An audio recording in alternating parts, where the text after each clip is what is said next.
All year round, Frontier Home Products and Design has what you need to make your home comfortable and beautiful. Relax on a new timber tech deck designed by Frontier's experts. A new fireplace from Frontier Home Products Fireplace Gallery adds warmth and serenity to any home. Beauty and versatility at Frontier Home Products and Design Center, 4213 Peachtree, East 5th, next to the Bayfront Highway. Frontier Home Products and Design Center. Discover a new frontier. PA contractor number PA039007. Get paid to drive. Start a new career behind the wheel at the EMTA. If you are looking for a high-paying and rewarding career with full benefits and paid training, stop by or apply online today with the EMTA. Plus, EMTA riders can now enjoy free Wi-Fi on new, clean, and environmentally friendly buses to travel all over Erie County. Visit ridethee.com for more information. Get on board EMTA. Get on board EMTA. Get on board. Welcome to TalkErie.com's Joel Natale Show, Erie, Pennsylvania's daily podcast. Every day, we tackle the biggest issues that the Erie, PA region faces. Stay informed and involved as we advance the narrative of Erie. Now, here's Joel Natale. Having the crucial conversations that Erie needs here, and we're glad to welcome in for the first time the new president and CEO of the Erie Regional Chamber and Growth Partnership, Brandon Mendoza. Brandon, welcome to the show. Great to have you here. Thank you. Excited to do this. Excited to be here. Have heard great things about the show, and awesome. Looking forward to a good discussion. I appreciate it very much. We're a family show. We like to hear origin stories, and we want to do a bit of a profile on you. So Tell us how you grew up and your schooling and all those things. Just give us a bit of your story there. Absolutely. So grew up in New York. I grew up in Brooklyn.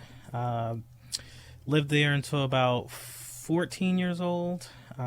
Spent all my summers in New England. I was what was called a Fresh Air kid. And oh, yeah. So the Fresh Air Fund's a nonprofit in New York, sends about 10,000 kids in New York City to either summer camps or to host families. So we get kids here in Erie on the Fresh Air Fund. I've done stories about that. So I went to a host family that was in New England. So did that for a number of years, and then at a certain point, we kind of just cut the Fresh Air Fund out, and just were, just a family, if you will. Sure. So did that. Then in high school, I moved to the Poconos and Stroudsburg, East Stroudsburg area. Went to high school in the Poconos, and then did my undergrad at Lock Haven University. So like dead center of the state. Yes. How did you like that?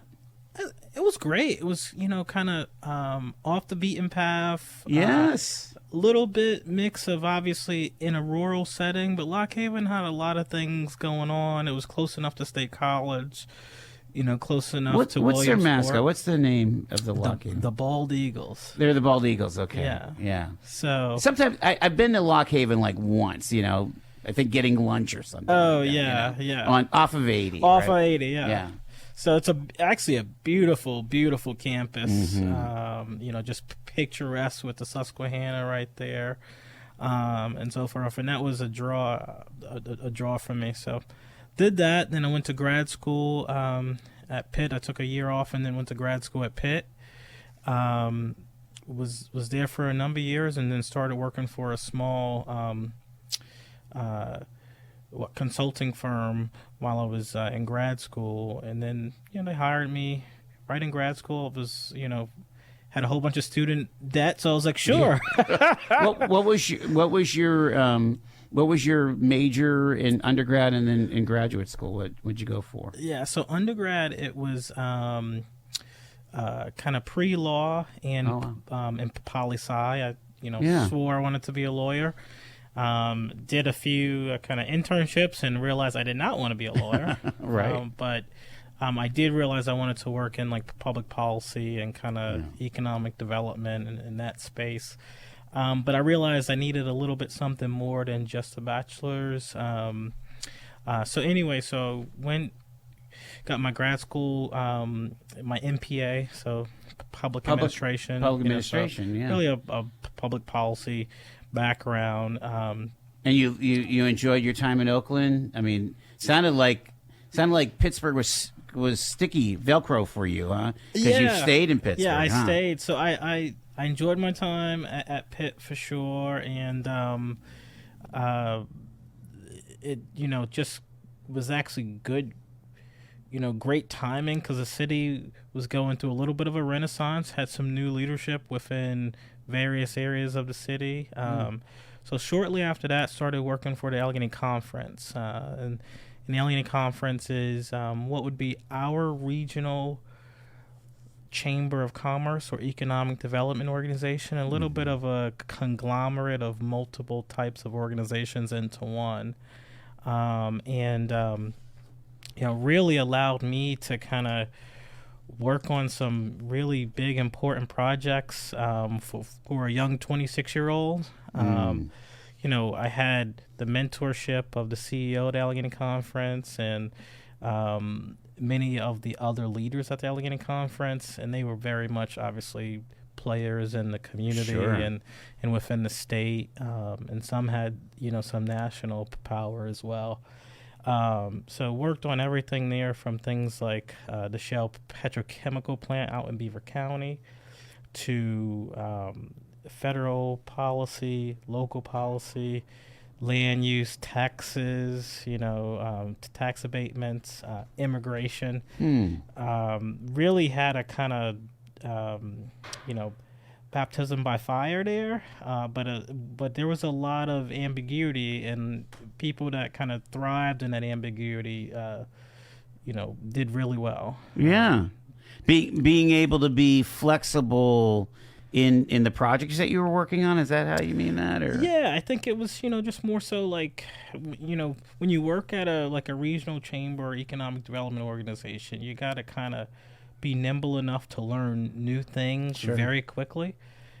Be deep enough and get deep enough knowledge on those things to actually help them move without becoming a subject matter expert on everything you work on. Right. Almost more an expert on process as opposed to, like you say, a subject matter expert. You know where to go for that person that knows about the cracker plant or whatever. Exactly. The Allegheny Conference, that is quite a high pedigree. I mean, because there's a lot of folks.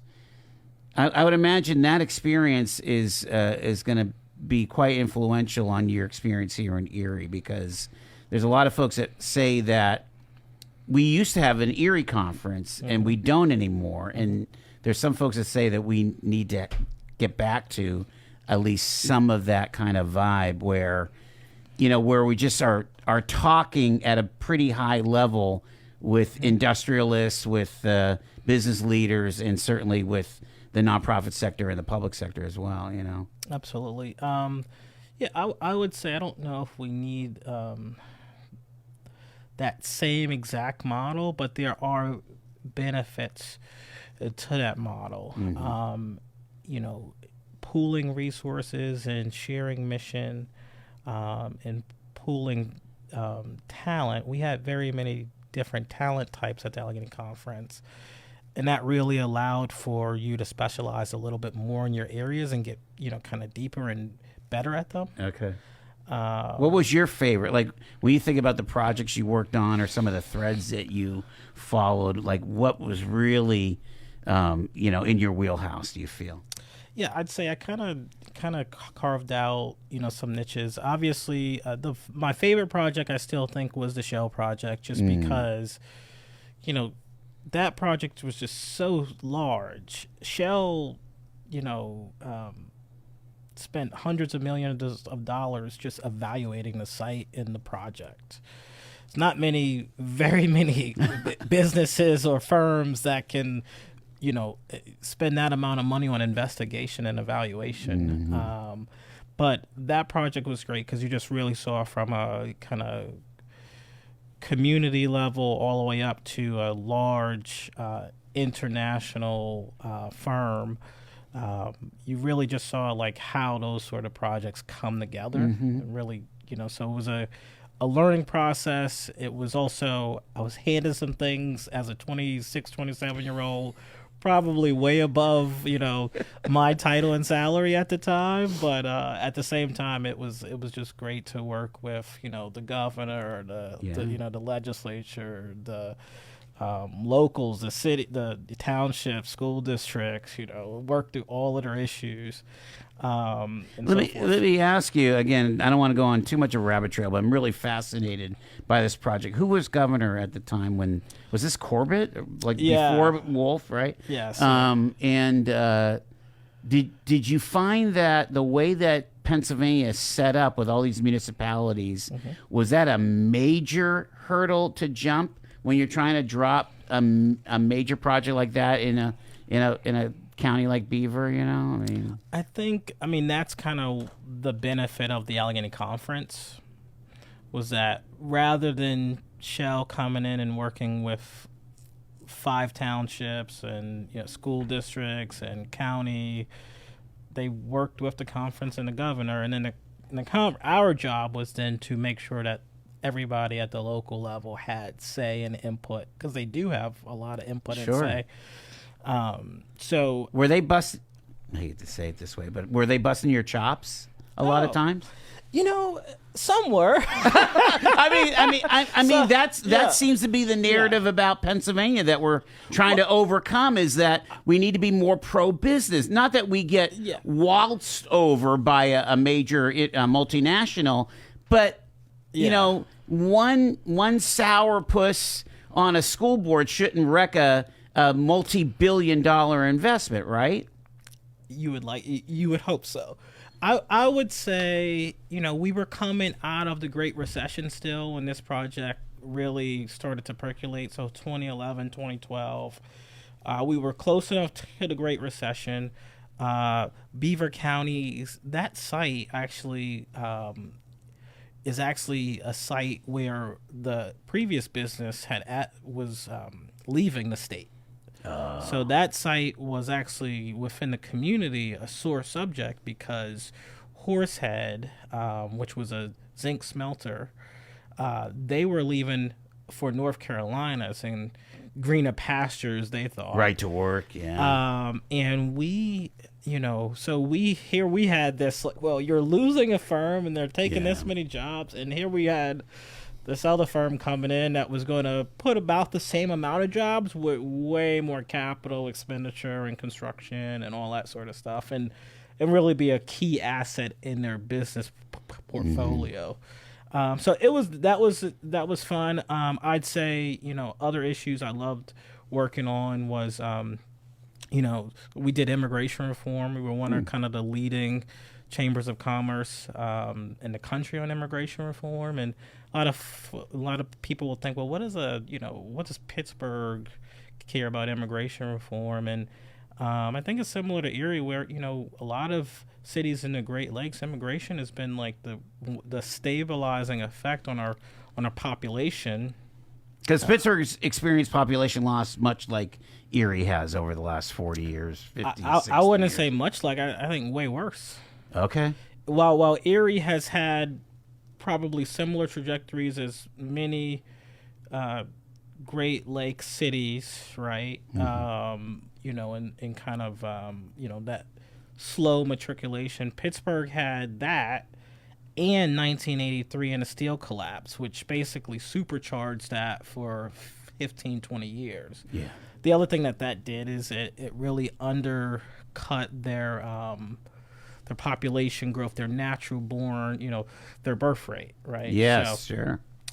So anyway, that was a fun issue to work on. I tell people. Were you working on some of the higher level work visas? I don't even know but I'm thinking of who are the kinds of folks that Carnegie Mellon and Pitt would want to attract. Yeah. They're going to be the higher knowledge-based worker coming in from India or from Asia or something like that. Yeah, we were working on, a little bit of both. We had a refugee strategy. We had, we were supporting a pathway to citizenship, but we had we were supporting what was called a high-skilled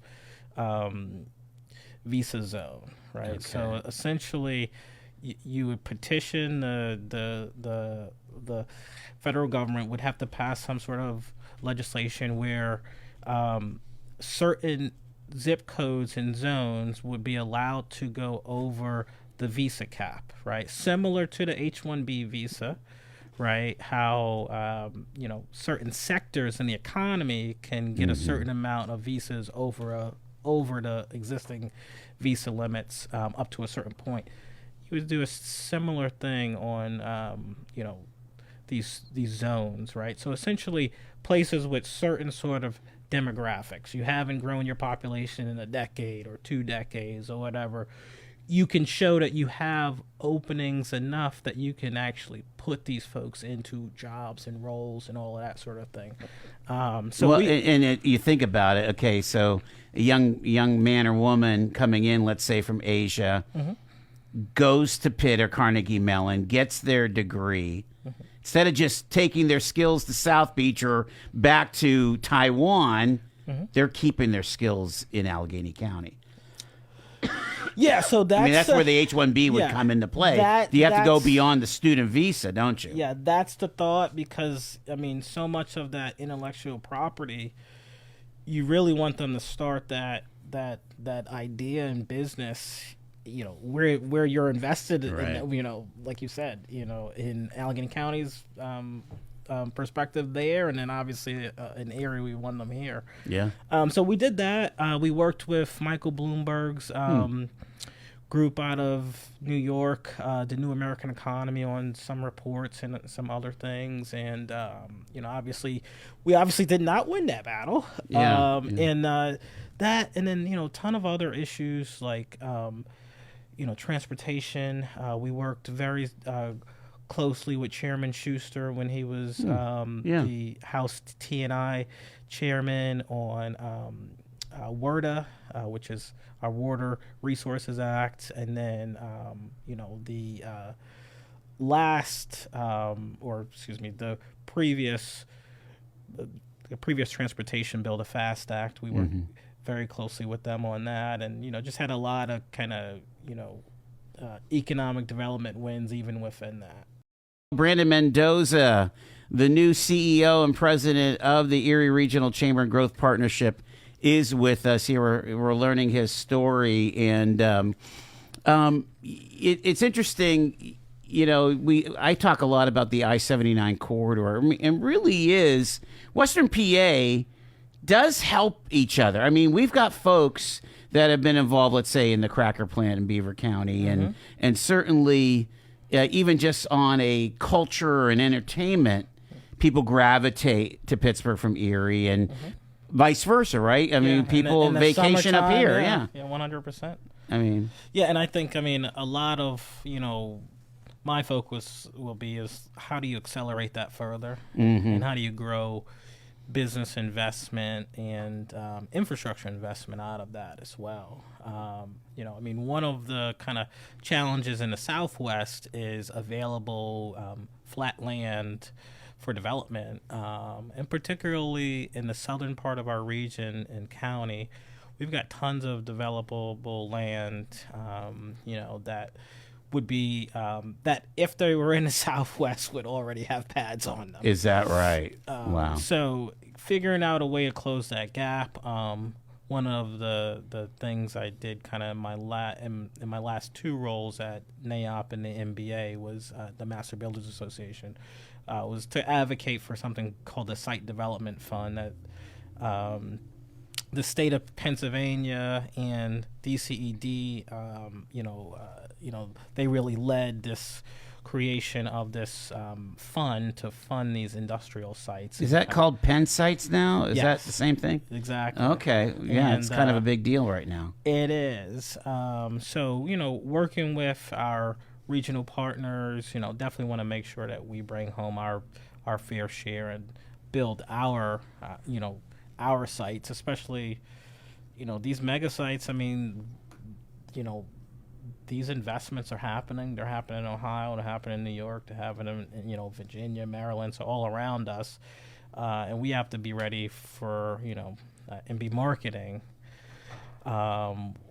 for those sites as well. I was going to say, is there a 1,000-acre site anywhere in Western Pennsylvania up and coming?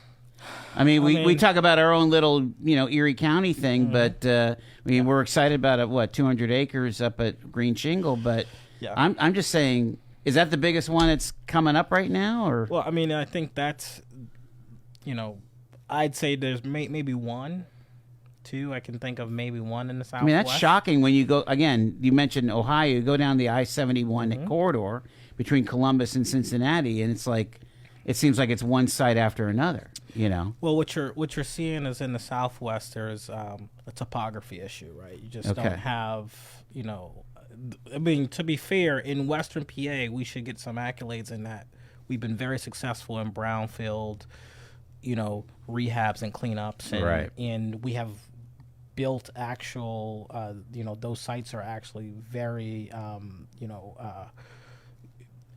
productive, if you will, and so that's that's one side. On the flip side, we haven't kept up with the demand for those kind of larger scale sites. The one thing I would have said, this past 4 or 5 years under the Biden administration, with the CHIPS Act and the IRA, I never understood why we didn't have a more kind of strategic discussion as an entire state, like where, hey, we need a CHIPS Act or IRA project here. I'll give you an example. Arizona got basically a $50 billion commitment for a CHIPS Act that's going to be built out over 15 or 20 years.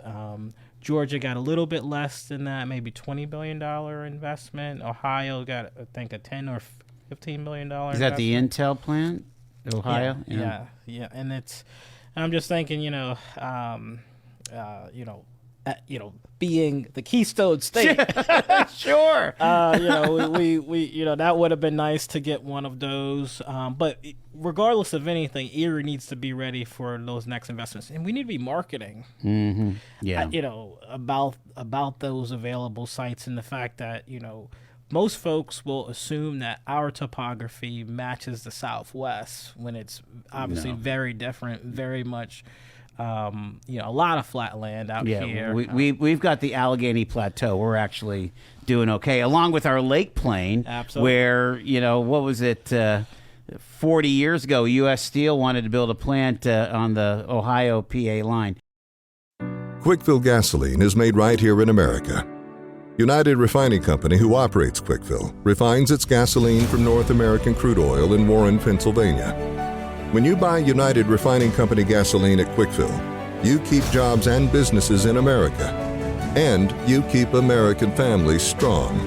You don't need to send your money overseas when you buy gasoline. Buy American-made gasoline at Quickfill. Quickfill, driving America.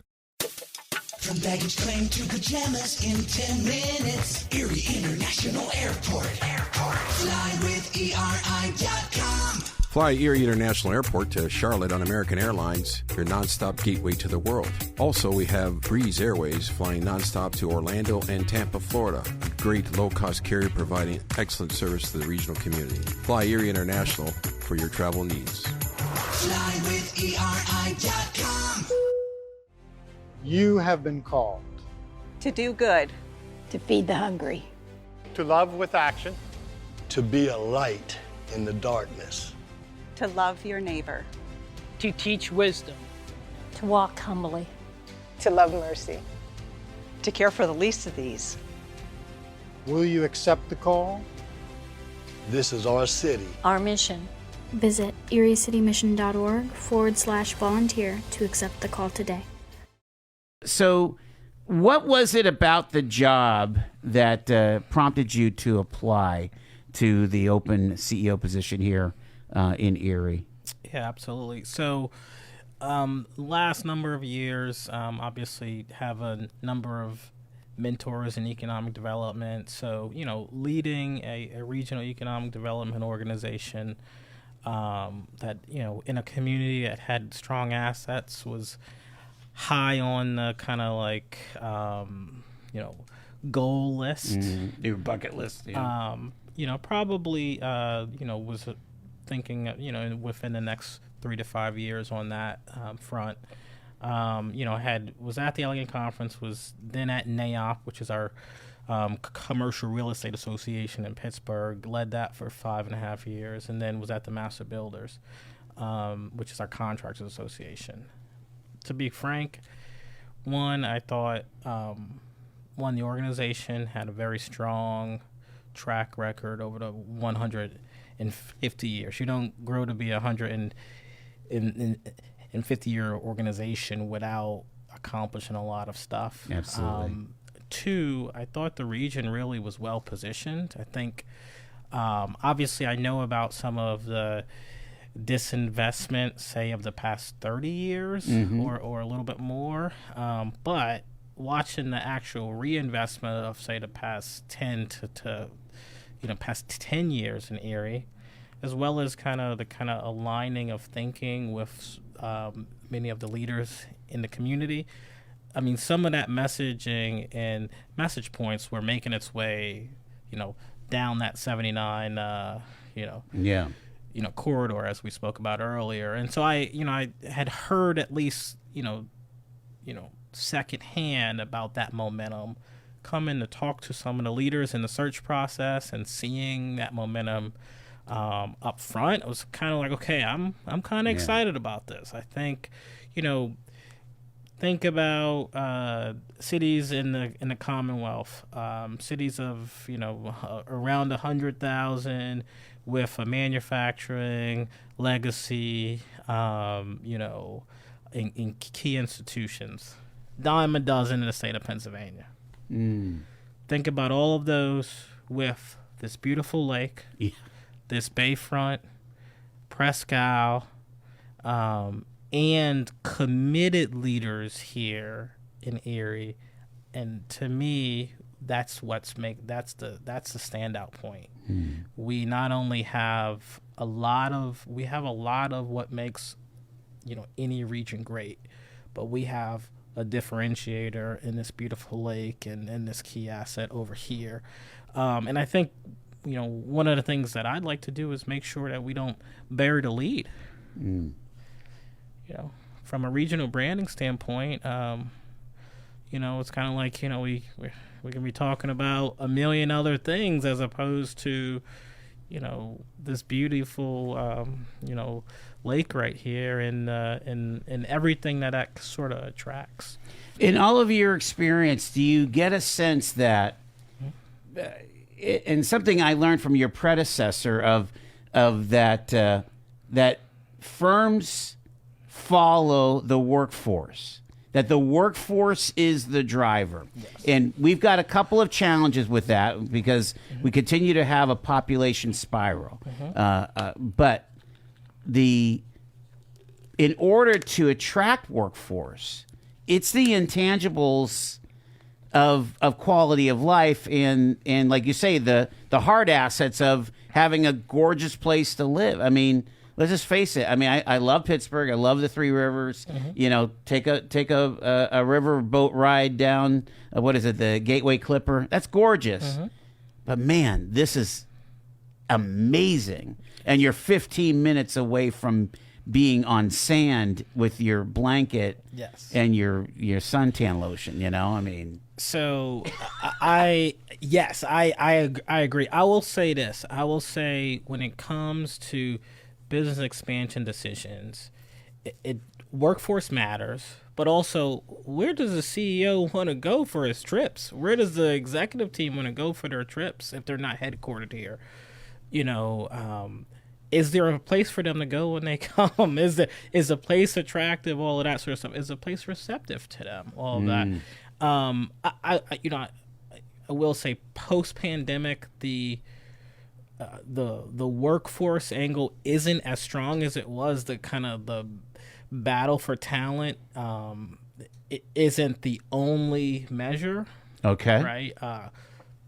Quality of life overall has really skyrocketed in affordability, housing affordability. Right. So there's a number of other metrics that have really skyrocketed in terms of business expansion decisions, some of which we will rank rather high, and so forth. But yeah, I mean, the other thing though is that, from a branding standpoint, we can't assume that businesses in Chicago, DC, New York, Philly, Allentown, even in Pittsburgh, right? Butler County, an hour away, hour and 15 minutes away, right? We can't assume that they know about the story that's going on here. Interesting. We also can't assume that they know about this beautiful lake. I mean, yeah, they may, they and their family probably have been to Presque Isle, but they've been reintroduced to Erie and Presque Isle, and then also in the lake in general. Is that interwoven in our story, right? And I think my little bit of time here, I think some of it is, but I don't I think of Michigan, and I think the successful Pure Michigan campaign from about 15 years ago.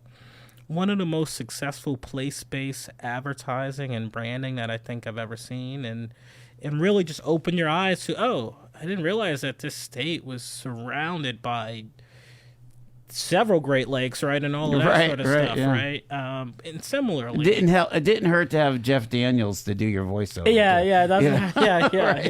Yes. Maybe we'll get you to do our voiceover. Oh my, yeah, that gets you very far. I'm interested too that you have. Yeah, you definitely have the business attraction piece, but you also have the business, retention and expansion. 100. And one of the things that we need to rely on our chamber for is just a place to be heard. No. I'm thinking of that typical guy who has a shop. There's 20 employees, and they're grinding out their widgets, man. They're just, and they're doing probably pretty well. Maybe they're doing $5 to $10 million a year, and they're sitting pretty. They have their bass boat or whatever, but it takes a lot of effort to go to that 20 million in revenue, or they're really getting tired, they're getting old, and there's no real succession plan. I mean, that's the kind of the down and dirty stuff that chambers need to work on, right? To provide resources for. 100%. So being a resource to our members is kind of a critical function and something that we need to do better at, right? It's something that kind of early on is something that, we have been a resource to our members, but elevating that ability to provide information, provide resources, helping those firms figure out, there's actually a lot of resources to when you're already successful. One of the best things, I think this was, my grandma, she said this when I was younger. She's basically like, Brandon, people like to help people that are helping themselves. Meaning, it's true. People like to buy in to invest in a success story, right? So actually, a lot of those firms that are kind of like doing well, one of the things that we're trying to do at the chamber, it's not all about luring the big firms into town and all of that.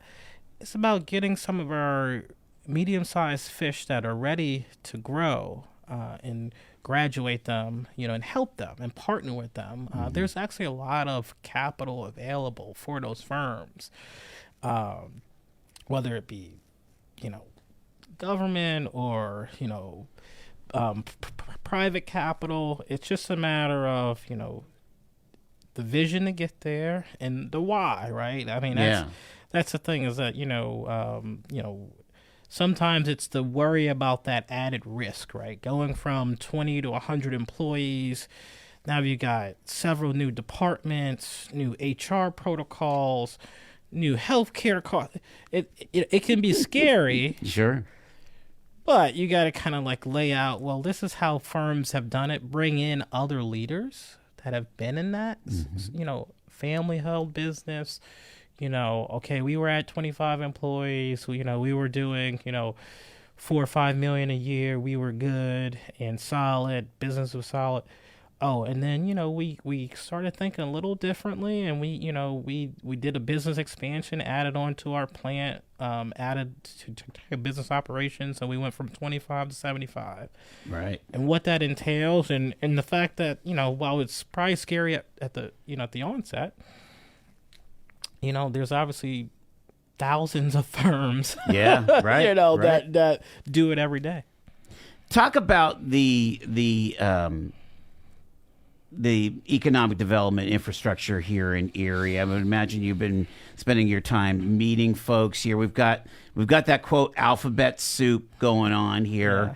Yeah. I mean, public certainly has a place. You've got the authorities have a place. You guys have a place at the chamber. My friend Brian Slavin likes to say, the chamber is the straw that stirs the drink of Erie business, right? That's his famous line. There you go. I like that one. Yeah, it's a good one. But sometimes we could either be talking past each other, or we could be, talking with each other and rowing in the same direction. And to me, just as a casual observer, the stakes are really high. I mean, we have not dug ourselves out of 60 years of decline around here. Now, the EDDC, where we're living right now, is a huge positive indicator. The neighborhoods are moving in the right direction. Erie Insurance, Pete Zaffris on 12th Street. I mean, there's a lot of cool things going on.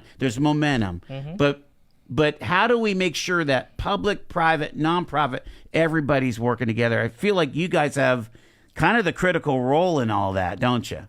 Yeah. So this is kind of like a funny topic because, as I've met with folks, I mean, I think most folks are just assuming that I'm overwhelmed at the amount of entities and the kind of just the complexity, as you said. And I was like, I was in Pittsburgh. Allegheny County has 131 municipalities. With 100 and something police departments, fire departments, maybe economic development and zoning departments and so forth. So, I would imagine some of the bigger municipalities have their own economic planner. Well, usually in the planning department, right? I mean, everybody from Cranberry to Mount Lebanon. Oh my gosh, yeah. You name it. So, at some level, I think kind of more of the kind of CED nonprofit organization standpoint, we have a plethora. From our standpoint, the chamber in every community is a partner to all of those groups. There's a reason why there's a chamber of commerce in every part of the country, in every county in the country. There's an intrinsic value in what we do. Being able to convene the business community, to work on, to outline and discover what the problems or issues are in the community and work towards solving them, and to elevate strengths and all of that, right? So my thought process is, there's the alphabet soup, but we're the C in the soup, we're the chamber, right? Yeah. And my thought process is we're going to be, a consummate partner in the region. Trying to figure out how we can work with all of these organizations, not to do every single issue, but, to figure out, where do we work with them, right? And in what capacity and so forth. My thought process is the chamber is a closer, right? The chamber is, supposed to be working on catalytic issues. And there are many issues that are very important to a region that may not be catalytic that we can support, and we'll write our support letters for their issues and show up and be supportive of those, but we don't need to be the project leads on those. Yeah. Versus catalytic, right? An example, in Pittsburgh, the Shell project is catalytic, right? Their new airport catalytic. Yeah. The downtown reinvestment plan catalytic, right? From my standpoint, our chamber needs to be focused on those catalytic things. Some people would say that Fly Erie Fund, when basically the last I mean, we're sitting in a meeting, and we hear from United, oh yeah, we're pulling out after announcing that we're going to increase our load, and we were down to one airline. I mean, Chamber stepped up and said, we're going to bring some dollars to the table. We're going to rally the business community, and now we have more flights. We have 3 coming out of American, plus two twice a week out of Breeze. That whole narrative has changed, hasn't it? 100%, and it's an example of a very recent catalytic project that our chamber has done, and something that we will continue to do. Essentially, that catalytic, the Fly Erie Fund, if anybody doesn't